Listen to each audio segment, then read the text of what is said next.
Hey everybody, it's Eric with District 82 Pinball. I'm here in the garage working on a Joker's pinball machine, and I came across an issue that's actually very common on games from the System 11 generation and also the newer WPC styles that use this same ball trough. And let me show you what it is. So the issue is, what you would see is like you're playing the ball, and then the ball drains, but it doesn't end your ball. And you're like, okay, what's going on here? And then after, you flip for a bunch of times, all of a sudden it ends your ball. And you're like, oh, okay, now it works. And, a lot of times that could be a switch issue or something like that. It's not a circuit board issue. Here's the issue. So if this actually kicks your ball over into the trough area, okay? And then once it hits the trough switches, that's when the game ends your ball. It doesn't end your ball when it hits this switch right here. This just triggers this to kick it over, okay? Now, some of you experienced people might have already seen what the issue is. You see this, when this is over, it's supposed to immediately snap back, okay? And it's not. It's very slowly coming back. Okay, so the ball in here, it kicks it over. Oops. I have the apron off, so it's messes that spring up. So you hit it, and now look, it's staying there. And then the next ball comes in to drain, and it does not drain. And then you bounce it a bunch of times, and then all of a sudden, okay, it hits the switch, and then it kicks it up and over for the next one to go into the trough to recognize that you lost the ball, okay? But the issue is this thing is not snapping back the way it's supposed to. So what we need to do is we need to take this out, okay, and clean it. And it's specifically, this pivot point right here is all nasty.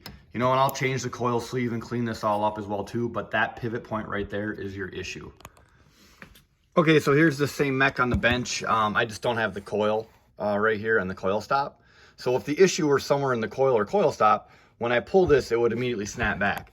And so if we pull this over, like we're activating it, and it's not immediately snapping back. In fact, it just kind of stopped.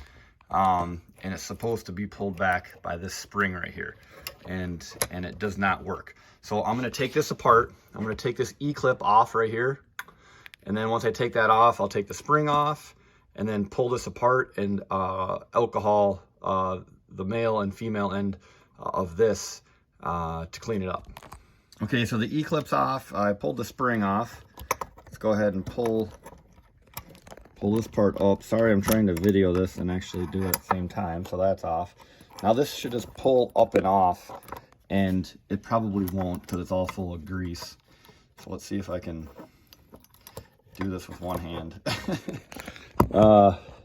not really working with one hand. Okay, so there we go. Let's see if I can. Wow. Okay, so it's all gummed up here. We need that to be like,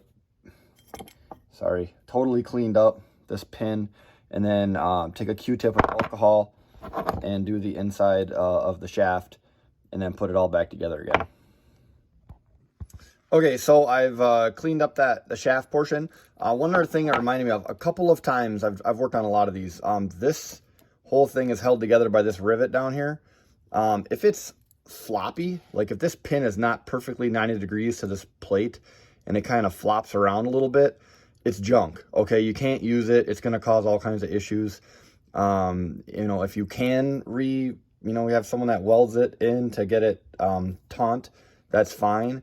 But otherwise, you got to get a new plate with the pin in there. Now it's, and I alcoholed the shaft. So with this, I have a little bit left here.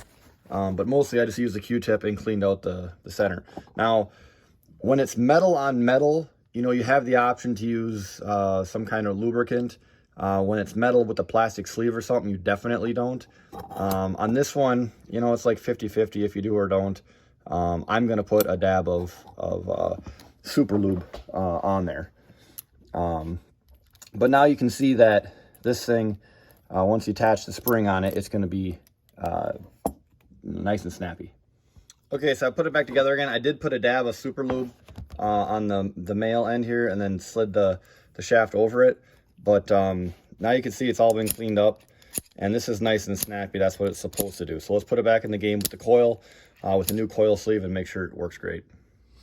Okay, so here we go. I've put a new sleeve in the coil. I've reassembled it, I've attached it. I am going to put another screw there that wasn't there from the factory, just to hold this in place. But you can see that now, when this is activated, it comes back super snappy. And if a ball goes into the trough, it'll kick it, and it goes over, and then this just comes right back without any hesitation. And remember, the symptom was you're playing the game, and then the ball goes under the apron, you know, because you can't see this part when you're playing, but the game does not end your ball. And it doesn't end your ball because your ball did not end up on one of the trough switches down here. It has to hit this switch. This switch will activate the out hole mechanism, which then kicks it up and over and onto that. Now, like I said, there's many things that can cause you know, to it not work. If one of these switches isn't working, or if this switch isn't working, it's not going to kick it over. But a super common thing that doesn't require any, you know, soldering or anything else like that is you just have to take this apart. But any game you get from this generation, just check this, make sure it's super snappy and it comes back to the resting position when you're done.